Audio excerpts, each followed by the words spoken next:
Привет! Вы на канале Need for Travel.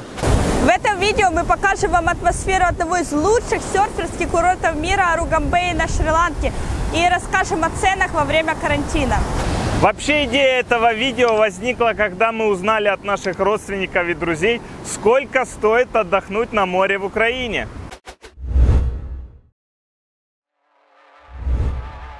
Аругамбей – это маленькая деревушка на востоке Шри-Ланки, на берегу Индийского океана, которая 10 лет назад была совсем не туристической.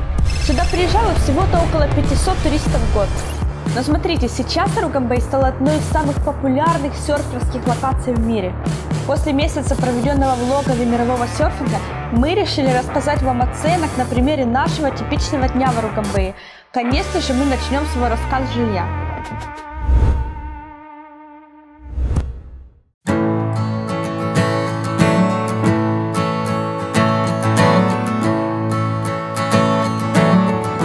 Мы поселились в обычном отеле, но достаточно симпатичном, всего в 100 метрах от пляжа. Если подняться на крышу, то можно увидеть море. Ну, почти. Вот там вот это есть, точно. О, вот тут видно, да? Видно? А сейчас...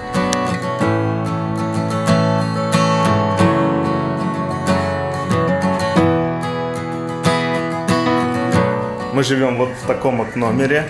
Это один из самых таких простых вариантов, без кондиционера.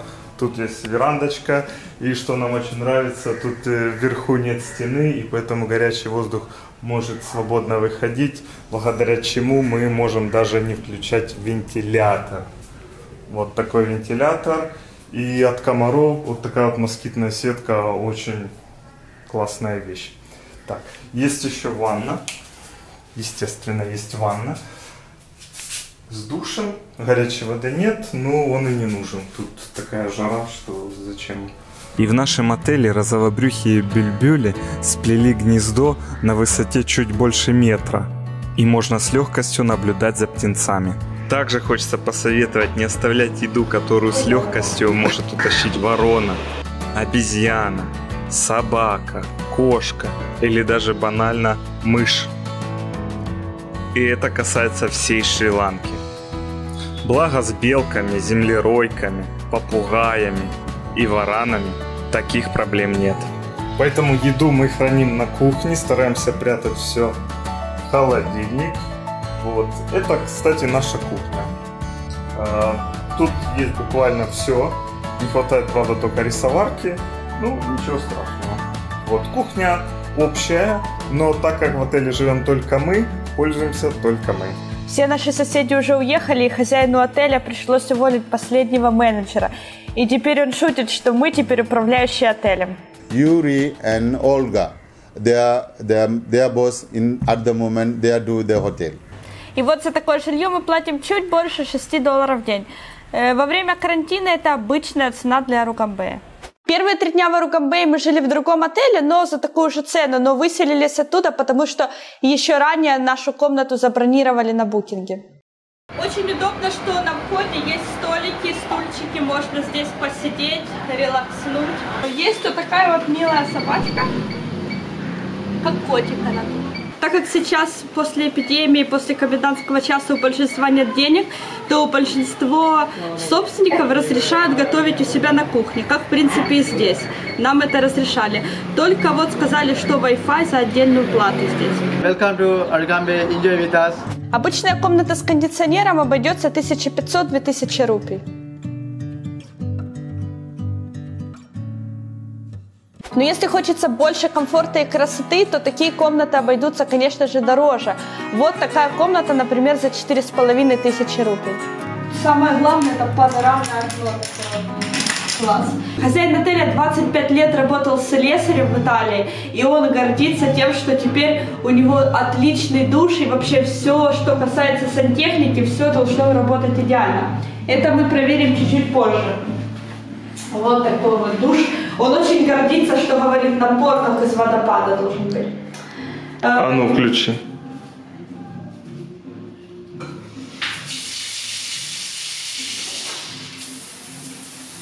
Напор есть, да. Водопад? Да.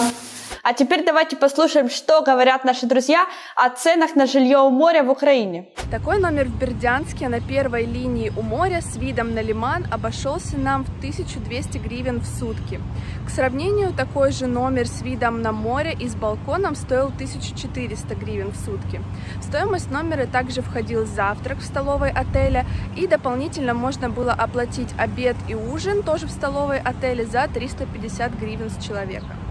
Я проживал в двухместном люксовом номере стоимостью 650 гривен. В эту стоимость входила двухспальная кровать, кондиционер, горячая вода и душ. В общем-то, отдых получился, как всегда, на ура, так как в Кирилловку мы едем как к себе на дачу. До этого мы показали вам цены во время карантина в Ару-Гамбее, а сейчас мы решили спросить у хозяина нашего отеля, какие же цены были до карантина. May, June, July, August, the high season, but that time we are giving like $65, but now current situation. And what was the cheapest room before the quarantine? Before Corona, we are giving like 5,000 rupees, but now we are giving like 1,500 rupees. И давайте теперь сравним цены на другом известном серферском курорте на Бали. Житло зі сніданком зазвичай коштувало від 20 до 35 доларів за двох за ніч, в залежності від місця розположення і якості готеля або апартаментів. Ару-Гамбей протяженностью всего лишь около 2 километров. И естественно, если вам нужно сходить на главную точку для серфинга, или просто в ресторанчик, или в магазинчик, то это можно сделать пешком. Но вот, к примеру, в большинстве магазинчиков ассортимент невелик. Поэтому за покупками мы обычно отправляемся в центр соседнего города Патувиль. От нашего отеля это всего лишь 5 километров. И так как мы путешествуем на велосипедах, то, естественно, для нас это не проблема. Но в Ару-Гамбее можно снять и транспорт на прокат. А how much is the bicycle? 300 rupees. Велосипеды за 300 рупий в день. And the motorbike bike за 1000 рупий в день. А мы обычно здесь берем кокосы. Но чтобы съездить за покупками в Патувиль, нет смысла арендовать байк. Можно доехать на тук-туке всего лишь за 200 рупий и даже разделить эту стоимость, если вы едете с кем-то. А вот съездить на серферские локации для новичков или, к примеру, на самую популярную точку Whiskey Point, то это вам уже обойдется 1000 рупий. И обычно водители готовы вас ждать часа 2-3. Некоторые могут даже помочь вам донести серф. То есть, как вы поняли, общественного транспорта тут нет. Только учтите, в Ару-Гамбее есть такая особенность, что после 6 часов вечера люди стараются не ездить за город, потому что возможно нападение слонов. А сейчас мы покажем вам цены в супермаркете, но перед этим обязательно нужно одеть маску. Это единственное место в Ару-Гамбее, куда нужно заходить в маске обязательно. Ага, и вон чувак без маски пошел. Интересно, что цены на фрукты и овощи часто пишут либо за 100 грамм, либо за 500 грамм. Например, папайя стоит 60 рупий за 100 грамм, то есть 600 рупий килограмм. Мангустина 18 рупий за 100 грамм. Бананы разного вида. Есть бананы вот такие вот красные, а есть желтые. Красные, как правило, стоят дороже, а 40 рупий за 100 грамм. Обычно очень много видов манго, потому что сейчас сезон фруктов, но сейчас я вижу только 2 вида манго. Эти стоят 26 рупий за 100 грамм, а эти 100 рупий за 500 грамм. А еще здесь есть авокадо, которая стоит 56 рупий за 500 грамм. Яблоки здесь это как какой-то элитный фрукт, они почти все привозные, насколько я знаю. Молочные продукты тут дороже, чем в Европе. Обычно сыр самый дешевый 320 рупий за кусочек 200 грамм. А вот это кёр, это подобие нашей сметаны. Вообще-то не сметана, но для борща ее можно использовать. И она стоит 300 рупий за 900 грамм. Нормально. Литр молока стоит 240 рупий. Кстати, удобно, что почти на всех продуктах цену, которые сделаны на Шри-Ланке, цену пишут прямо на упаковке. Вода из крана не питьевая, некоторые даже чай делают из покупной воды. Вот такая вот 5-литруха стоит 150 рупий.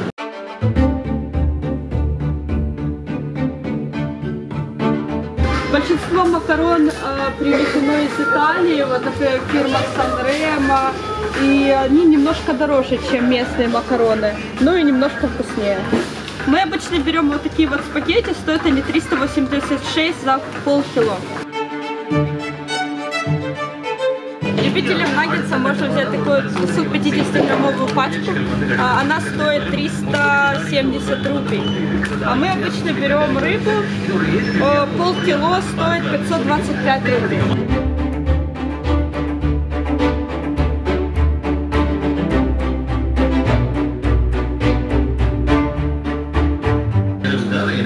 Смотрите, тут есть печеньки с луком. Не, мы такое есть не будем. Здесь очень вкусное мороженое. Вот такое вот стоит 90 рупий за штучку, но в то же время оно очень сладкое. Мы обычно покупаем вот такой локал хлеб, что-то вроде кирпичика. Он, конечно же, очень легкий и стоит всего 50 рупий. Если где-то в туристическом месте, то цена может доходить до 100 рупий за один. Крупные супермаркеты – одни из немногих мест на Шри-Ланке, где можно расплатиться картой. Вообще безналичный расчет здесь в диковинку. Даже за визу нельзя заплатить картой, нужно ехать в столицу, в Коломбо и платить там наличкой. Ну или можно заплатить по отлету уже в аэропорту, но тоже наличкой. Вот мы выложили на стол то, что мы собираемся приготовить сегодня на ужин. Макароны с сыром, рыбой, томатами и оливками. Мы посчитали, что на человека приблизительно 375 рупий за порцию получается. И мы еще сделаем из хлеба и авокадо тосты. Это получится где-то по 40 рупий на человека. Ну и манго еще можно закусить. Чтобы показать цены в кафе, мы отправимся туда на завтрак. В этом бургерном кафе средние цены, поэтому мы решили вам о них рассказать здесь. Чай можно заказать за 250 рупий, сок свежевыжатый 200 рупий, молочный шейк 250 рупий, рис и карри 250-420 рупий, в зависимости от того, с чем он внутри. Макароны 350 рупий, роти за 100-150 рупий. Но, кстати, утром роти нельзя заказать, но можно заказать бургеры, что мы и заказали, за 350-400 рупий. Thank you. Мы заказали вегетарианские бургеры с лепешечкой из чечевицы, свежими овощами, и идет еще картошка фри в дополнении. Такая порция стоит 300 рупий. Есть такие вот локальные кафешечки, где можно купить разную выпечку. Здесь мы обычно берем роти с бананом, очень вкусные, но мы не понимаем, как формируется цена. Иногда они стоят 50, иногда 100 рупий. Ну, все равно дешевле, чем в кафешках для иностранцев. Вот, можно сказать, такой вот центр Ругамбея. Здесь в Гека можно купить и вкусный европейский хлеб, в Байтс попить европейского кофе, в Спайс Трейл или в Хайдавей можно поужинать и в Сквизми выпить смузи. Здесь можно не только купить футболки, но и заказать с дизайном, который ты хочешь. У него на столе есть 4 больших тетрадки с разными дизайнами, и всего лишь за 200 рупий можно напечатать все, что вы хотите. Такое вот обойдется где-то 900 рупий, а маленький топик за 600 рупий. Футболка около 1000 рупий. А это не просто магазин одежды, это самая настоящая мастерская, где вам могут пошить все, что вы хотите. Но основная масса, конечно, это серферские вещи. Например, здесь есть шорты мужские за 2500 рупий, чехол для серфинга за 4700 рупий, рюкзачки за 1500 рупий и женские шорты за 1500 рупий. Но при вас могут пошить все, что вы пожелаете из такого вот выбора тканей. В Ругамбее со спортснаряжением достаточно все плохо. Есть всего лишь один специализированный магазин, Диланс, но там цены достаточно высокие. А я не хочу купить какую-то вещь, а потом за нее переживать. Вот, мне нужна была обувь для серфинга, для кораллов, чтобы ноги были целые. Поэтому мы еле нашли в обычном магазине, который просто они сдают серфы людям. Там я нашел обувь для себя. Вот такие вот кораллки за 8000 мы купили. Но это мы еще скидку выбросили. Я это к тому, что если вы едете в Аругамбей, то лучше заранее позаботиться о своем снаряжении. К примеру, то, что было нужно нам, мы смогли купить только в Коломбо, когда ездили продлевать визу в спортивном магазине Decathlon. Многие бизнесы для своих товаров закупают сырье, но некоторым из них не нужно ничего закупать. Как, например, этот магазин Rice & Curry продает товары из мусора, которые нашли на берегу океана.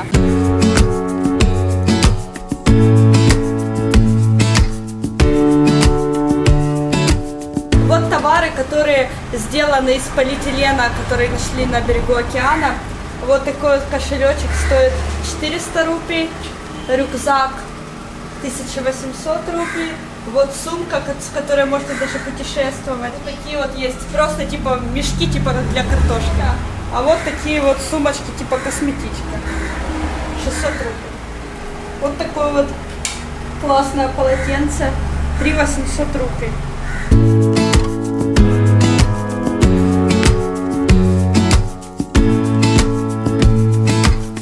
Можно купить даже сумку-холодильник за 1700 рупий. 2000 рупий и пуфик ваш, только придется его чем-то наполнить еще внутри. За 8000 можно купить очень актуальную вещь в Аругамбее. Это чехол для серферской доски. Примерно раз в неделю в Аругамбее проводятся sharing-маркеты. Это такие базарчики на территории отелей или ресторанов, где путешественники, местные или все желающие могут продавать все, что они хотят, все, что они сделали. Это особенно актуально во время эпидемии коронавируса, когда у многих людей отпал способ заработка.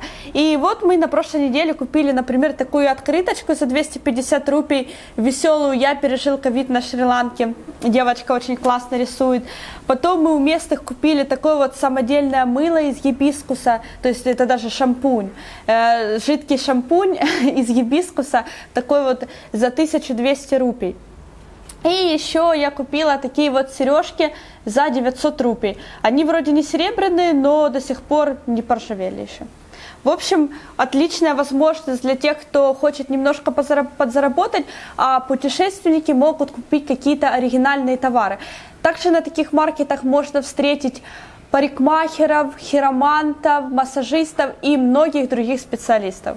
Ой, я назвала этот шампунь жидким, он на самом деле твердый. Для того, чтобы мне намылить голову, мне надо его вот так вот мылить.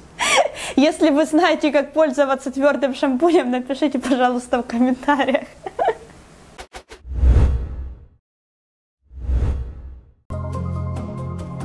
Во время карантина в Аругамбее образовалась целая комьюнити тренеров, которые готовы проводить йогу и зумбу за донейшн. Но эти занятия не каждый день, поэтому иногда приходится выкручиваться самой. Конечно, тут есть классы йоги и инни за донейшн. Например, в отеле Бэй-Виста в 9 утра и в 5 вечера каждый день проводятся полуторачасовые классы йоги за 1000 рупий за один класс. Вечером популярны в Аругамбее тусовки, которые проходят в Сиамью, в Рупасе, но мы не любители тусовок, поэтому мы покажем вам другой способ времяпровождения вечером, так bonfire. И очень хорошо, что это место находится прямо на берегу океана, одной из самых популярных серфинговых локаций в районе Аругамбея Виски Пойнт.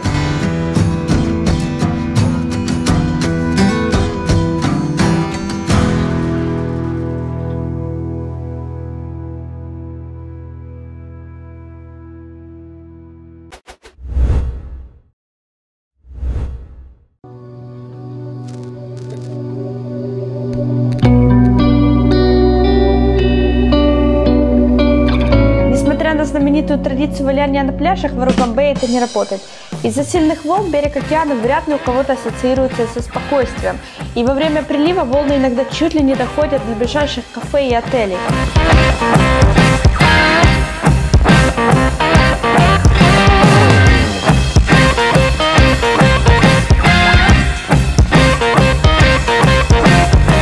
Здесь вообще нет такого понятия, как платные пляжи. Береговая линия обширная и свободная. Океан теплый и абсолютно бесплатный.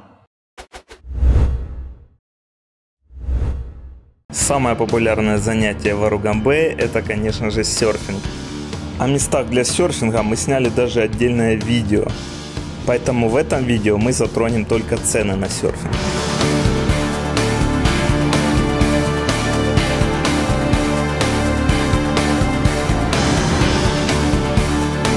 How much is surfboards here?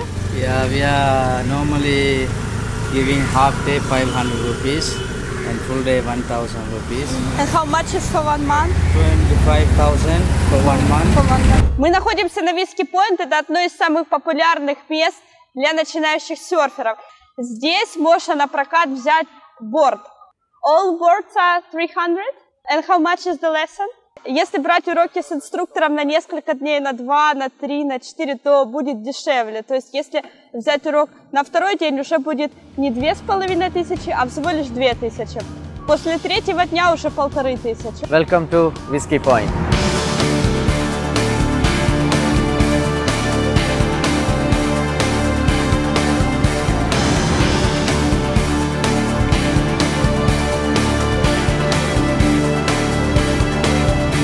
Если серфинг для вас что-то новенькое, то очень-очень желательно нанять инструктора.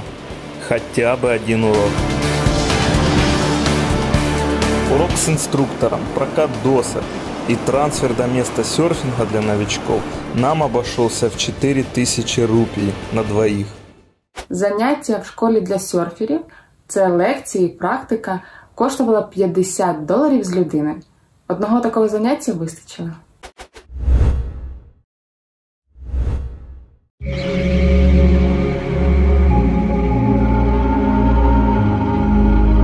На сафари в парк Кумана нужно выделить отдельные полдня. И мы не могли не упомянуть это место в нашем видео, потому что оно обязательно к посещению. Это один из лучших национальных парков на Шри-Ланке. В национальный парк нельзя попасть на велосипедах или мотоциклах. Лучше всего отправиться туда на джипах. Джип-туры можно заказать во многих местах в Аругамбее. И мы решили спросить у организатора одного из таких туров, сколько же обойдется сафари в национальном парке Кумана. How much is safari here? Everything 5,000 rupees each. Ticket is not included, yeah? Yeah, not included ticket. Do people always see leopards? No, not always, but if you are lucky, 50-50. Кстати, о национальном парке Кумана мы сняли отдельное видео. Подписывайтесь на канал, чтобы его не пропустить. Океан, невероятная природа, топовые места для серфинга и комьюнити делают Аругамбей райским местечком. И жизнь в Аругамбее без дополнительных затрат обходится нам примерно $15 в день на двоих. Но если в этот день мы идем серфить, то примерно $25 в день. Конечно, цены на жилье снижены из-за карантина. Уже второй год подряд шри-ланкийца не везет с туристами. В прошлом году были атаки террористов, и туристы просто боялись сюда ехать. Но в этом году коронавирус. This year and last year was down, but last year before we got a good. The 2020, I'm thinking this is a very good season, but there happened an incident, the corona. That's why all the members, their booking, they cancel. Ну что ж, нам остается только пожелать удачи и развития туризма на Шри-Ланке. Потому что опыт, который тут получаешь, несопоставим с затратами. Он бесценен. Спасибо, что все это время были с нами. Подписывайтесь на наш канал, чтобы увидеть еще больше видео из Шри-Ланки и не только. Увидимся на канале Need for Travel. Пока-пока!